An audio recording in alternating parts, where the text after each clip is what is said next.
Dobar dan, ja se zovem Juri, ja sam iz Ukrajine, iz Kijeva i pišem pjesme za djecu, a danas ću pročitati jednu pjesmu o majmunima.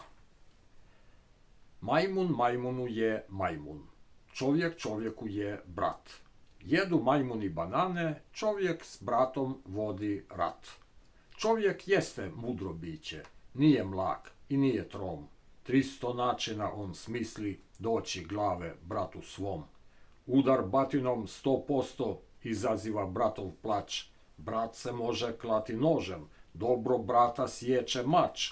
Izvanredni su u ratu puška, strojnica i top. Metak, zrno i granata brata sredit će tip top. Kad se ratovanja tiče, čovjek nikad nije škrt. Mine, bombe i rakete svakom bratu nose smrt. Teški tenk i laki lovac, nuklearni ratni brod, to su, brate, super sprave da se satre ljudski rod. Jedu majmuni banane, ljudi ludi vode rat. Čovjek čovjeku je majmun, majmun majmunu je brat.